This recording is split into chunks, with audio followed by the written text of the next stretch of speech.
আসসালামু আলাইকুম। আজকের খবর থেকে আমি বাইজিৎ চিফ রিপোর্টার বলছিলাম, রাজশাহী টার্মিনাল।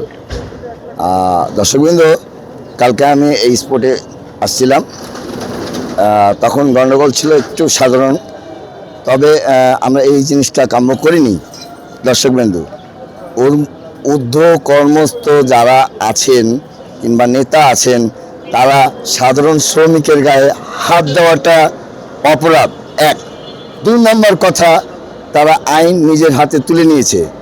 যদি তারা আইন নিজের হাতে তুলে নেয় তো সাধারণ জনগণ তো বুঝতেন, ওরা যদি থাকে 10 জন, শ্রমিকরা আছে 50 জন 100 জন, তাদের যদি পিটনি এবং তাদের যদি লাঞ্ছনা এবং তাদের যদি মারধর আপনারা সহ্য করতে পারবেন, তাহলে অবশ্যই আমি আপনাদেরকে আমন্ত্রণ জানাবো, নেতা বৃন্দদেরকে।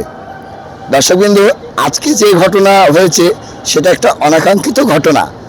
এই কারণে বললাম, কালকে একটা সমাধানের মধ্যে আসতো, কিন্তু তারা এই জিনিসটা আরও বাড়তি করার চেষ্টা করছে কিছু মহল, এবং এরা সাধারণ মানুষ না, এরা নেতা, এদের ভোটেই নেতাটা হয়েছে।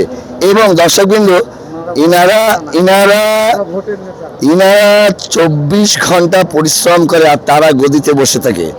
তারা তো এদের দুঃখ বুঝতে পারবে না। দর্শকবৃন্দ, 1, 2 নম্বর কথা আছে, আজকে যে ব্যক্তিটাকে দেখলেন কিংবা দেখছেন ক্যামেরার সামনে, ইনারা আসলে নির্যাতিত। এই বিষয়ে আমি ওনাদের সাথে কিছু কথা বলবো, আসলে কে এই ঘটনা ঘটিয়েছে এবং আজকে